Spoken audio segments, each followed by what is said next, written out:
Congress party is going to undertake the second Bharat Jodo Yatra after the first Bharat Jodo Yatra being a historical event of historical significance in the current history.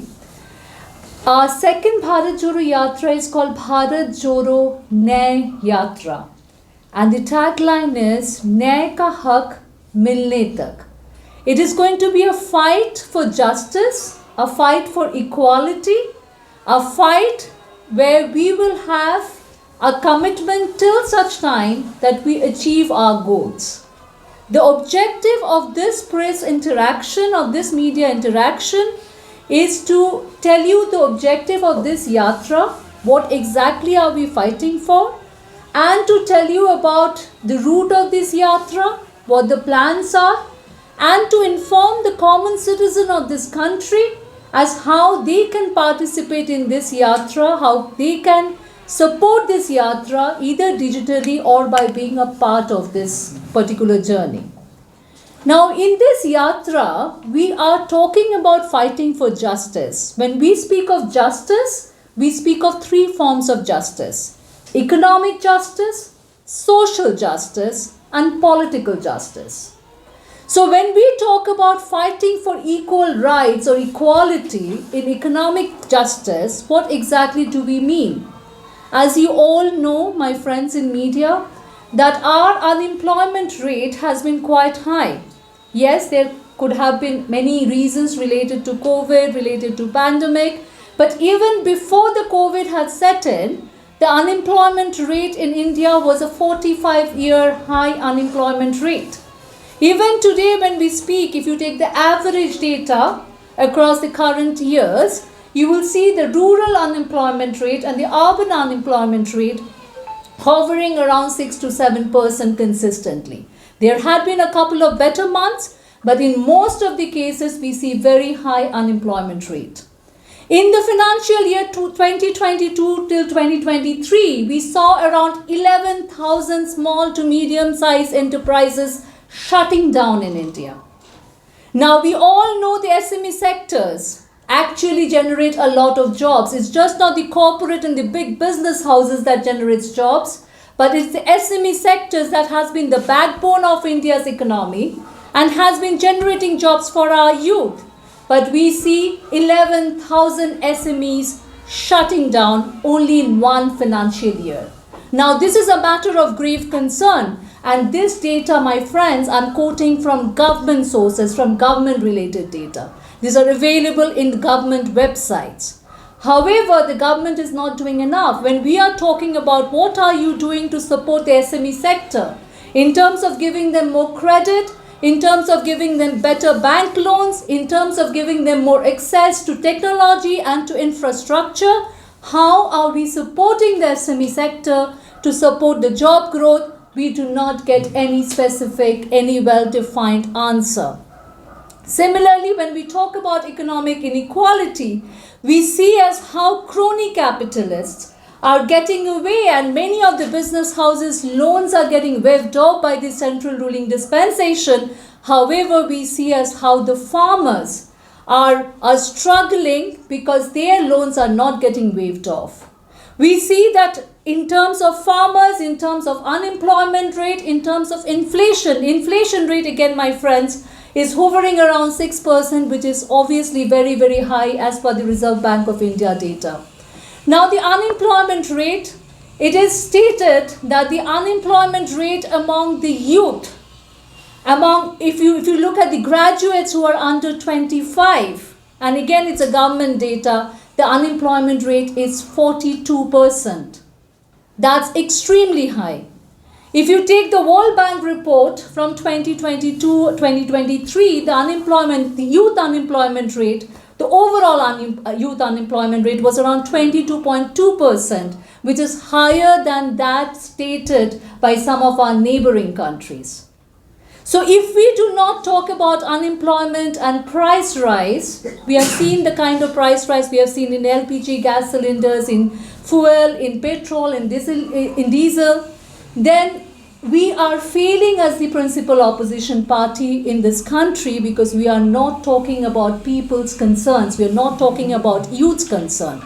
This is what we need to highlight when we speak about economic inequality, and when we say economic justice, this is what we need to highlight, that we are fighting for justice, we are fighting for a more equal society, for a more inclusive society where the growth, the economic growth, should not be confined to only one section of the community and one section of our business world, but has to be distributed, the wealth has to be distributed among all sections of the society.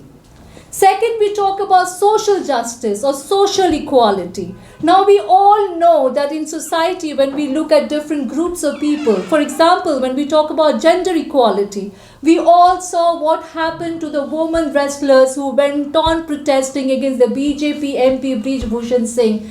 What happened to Brij Bhushan?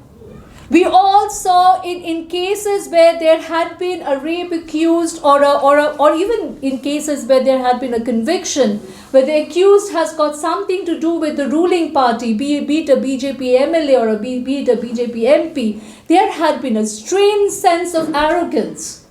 We have seen how it happened in Bilkis Banu case, where rape and violence against women is being normalized. What happened in Bilkis Banu, if I can just refresh your memory? There was this one lady who was identified because of her religious identity, mind you. She was a victim of a hate crime. She was raped. Her 3-year-old daughter was murdered in front of her. Her family members murdered. She was raped while she was pregnant. And after that, the rapists and the murderers, 11 of them, who gang raped her and who murdered people in her family, including the 3-year-old daughter, were convicted. They were just not accused. They were convicted. So it was proven beyond doubt that they were guilty.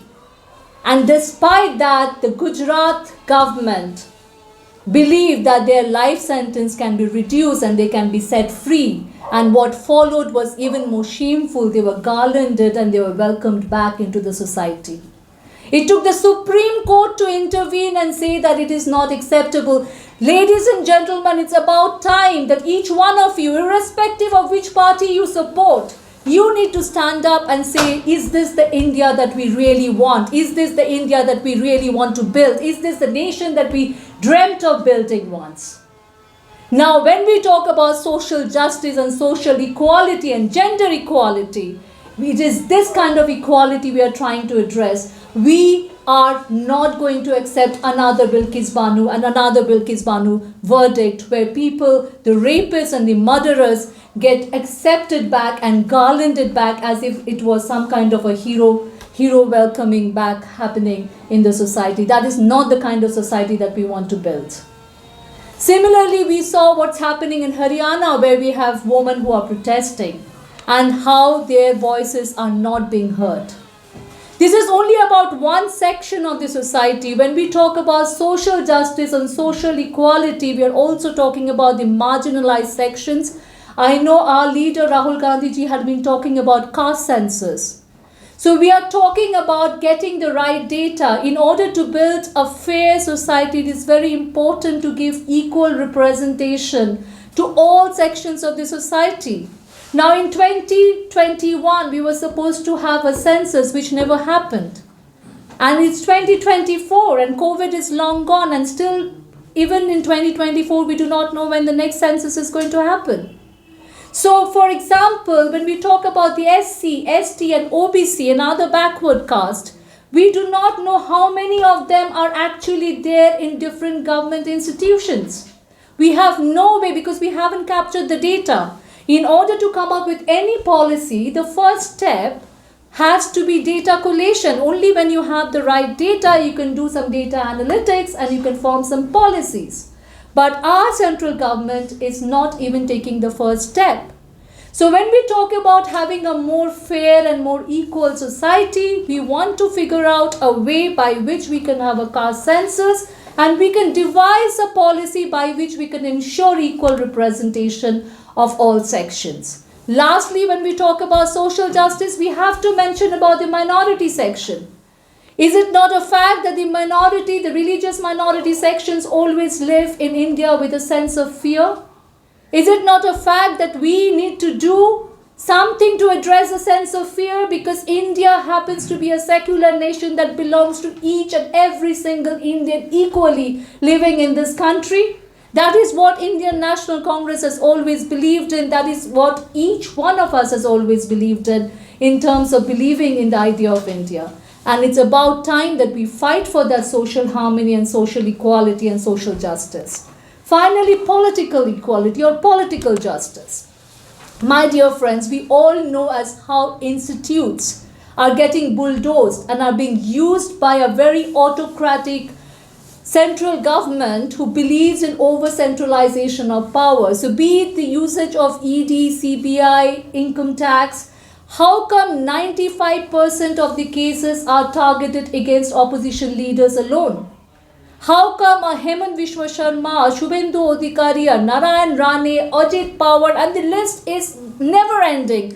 The moment they jump ship and the moment they join BJP, there is a magical washing machine and all the cases get dropped. So is it incorrect to say that this ED, CBI, income tax are nothing but tools of political negotiation being used by the central power? Is it not right that nowadays the panchayat and the nagar palikas, their resources are being cut down because there's an over-centralization of power that is taking place? There is no level playing field. And our fight is for political equality for all political parties and all political formation. We need a level playing field, be it the election commission, be it the investigating agencies. We do not want these agencies to be used as tools of political negotiation, because only when you have a level playing field for all political players, only when you do not have an over-centralization of power, can you have a free and fair system in this country. So that is what we mean when we say political equality or political justice. So our fight is for these three forms of justice: economic justice, social justice, and political justice. And these three forms of justice define the objective of Bharat Jodo Nyay Yatra. Now in this yatra, it's going to take place from Manipur to Mumbai. We are going to cover 15 states, 110 districts. It will take place over 66 days, and the total route map has about 6,713 kilometers.